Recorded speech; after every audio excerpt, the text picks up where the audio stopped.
Hi guys, I'm Heidi, welcome back to my channel. Today I'm doing the reading taste tag. I found this tag on Duncan's channel and I will link his channel down below. And it sounded like a lot of fun, so let's get started. First question, what is your favorite genre? Well, there's several, but I've been a fantasy reader for most of my life. I discovered Game of Thrones when I was maybe around 13, and by that point I was already a huge fan of The Lord of the Rings. And I think The Name of the Wind by Patrick Rothfuss also came out around about that time. So it all just kind of started an avalanche, and I'm still very much a fantasy reader. Maybe around 50% of my reading is fantasy, and the other 50% is everything else. And a good chunk of it is probably literary fiction. I also have a weakness for Russian classics. I think they're amazing. And I also really like magical realism, which tends to get confused with fantasy quite often. So magical realism is when there are fantastical or magical elements in an otherwise realistic story. And those magical or fantastical or weird elements are presented as normal and there's no discussion over them. So the story is realistic with sort of these added elements. And I mean, it is definitely one of my favorite genres, if it can even be called a genre. But I do like these stories very much. And from time to time, I also like stories about the mafia and organized crime. Second question, what is the most difficult genre for you to read? YA or romance? And bonus points if it's a YA romance. I skipped YA when I was a teenager. I know that I'm talking about it like I'm ancient, which I'm not. But it really wasn't a thing back then. It was just sort of books for older children. And as an adult, I never really got into it either.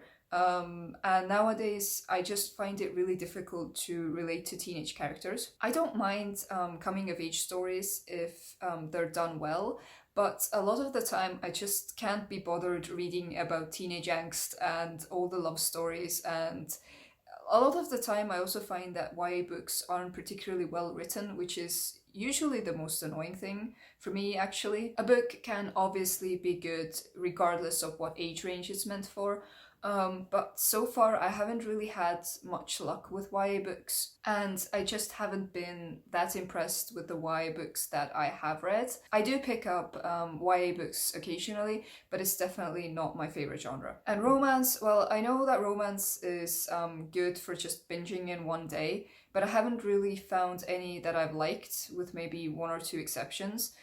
So if you have recommendations for me in either of those two genres, then I'd be very glad to hear them. Question number 3, what is your preferred age range? Adult, for reasons that I already explained. Question number 4, are you a character-driven or plot-driven reader? Character-driven, although I do like to have some plot to go with the characters as well, but I get a lot more annoyed if there's no character development. I can deal with slow books where not much happens, but I don't really like books where a lot of stuff happens and there's a lot of action, but the characters are badly written. Question number 5, do you have a preferred perspective? I don't know. I guess I kind of prefer third person. I'm the same with games as well. I prefer third person games to first person games. First person does absolutely nothing for me. It doesn't help me identify with the characters whatsoever, and sometimes it even annoys me. I bought Harrow the Ninth recently, and I already talked about this in a book haul, but it seems like at least part of this book is written in the second person, which is very interesting. I don't think I've ever read a book like that before, so this will definitely be a bit of a different experience. Question number 6, do you have a preferred tense? I don't think I've ever read anything written in the future tense before, but I guess I kind of prefer past tense to present tense. Somehow it's just easier to follow. Question number 7, do you like series or standalone books best? I don't know, I'll read both. Series are fun because if you end up liking the first book, then you'll have a lot more of the thing you liked in all the sequels. Robin Hobb is a good example. I'm slowly working my way through all of her books, and I intend to start the Tawny Man trilogy in 2021, and it makes me so happy that I still have so many of her books left to read. The series can sometimes be exhausting, and obviously not everything has to be a series. So I don't know, I don't really think I have a preference. Question number 8. Which do you prefer, long or short books? Long, because then there's more book, but only if the length is justified. If it's drawn out, then I'm not a huge fan. But I also sometimes really like short books because reading short books gives you a sense of accomplishment. I've been doing this with the non-fiction November books. I started with the shorter ones to get myself into it, and I've slowly been moving on to the longer ones. Question number 9. Which format do you like best? Well, secretly, I like hardbacks best, even though most of the books that I own are paperbacks. I like floppy paperbacks or softbacks. Like, look, this is the Moonstone by Wilkie, and look, it's really floppy, and it's sort of easier to read and hold open. The paperbacks that we get over here are the non-floppy kind, and I'm the kind of person who doesn't want to crack the spine, so I'm really struggling to hold them open. And I secretly also really like mass market paperbacks, even though I don't really own that many of them. So here's an example. So this is the Alloy of Law by Sanderson, and with these books, I actually don't mind a cracked spine. And I can't really even coherently explain why I like these terrible covers and, the tiny formats, but I just do. I don't know. I read quite a lot of books on my Kindle as well, but I can't really say that I prefer ebooks. I just mostly read them because it's convenient. And finally, question number 10. What are you currently reading? Because it's November, I've been reading a lot of non-fiction, and I've actually finished quite a few non-fiction books already.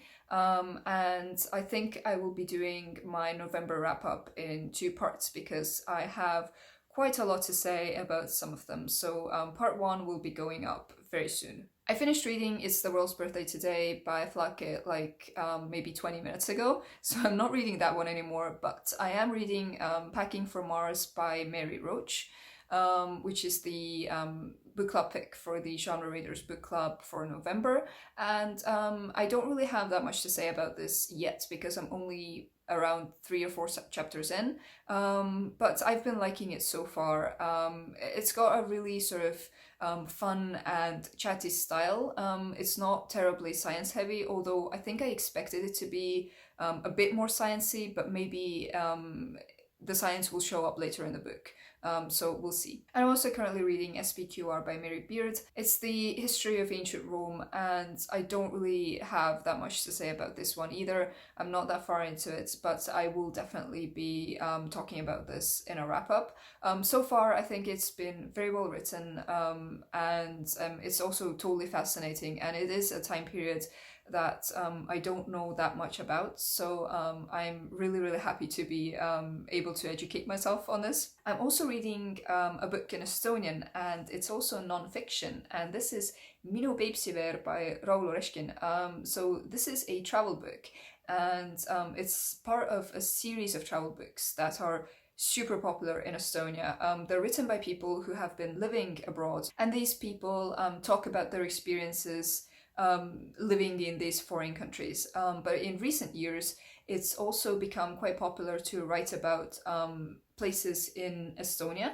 And this one is talking about an area in Estonia that is quite unique and a bit different. Basically, there is a very large lake that divides Estonia and Russia.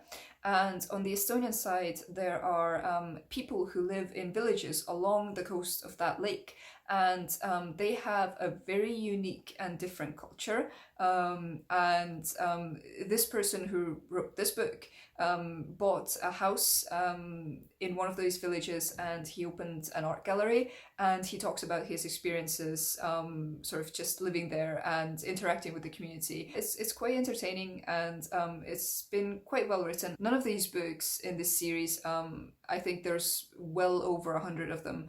None of them are trying to be kind of massive literary achievements. They are mostly written to entertain, and so far the ones that I have read, including this one, have been quite entertaining, quite fun, and I'm looking forward to finishing this. So these were all my answers to the questions. I hope you're all well. I hope you're all enjoying your weekend. Thank you so much for watching, and I'll see you in my next video. Bye!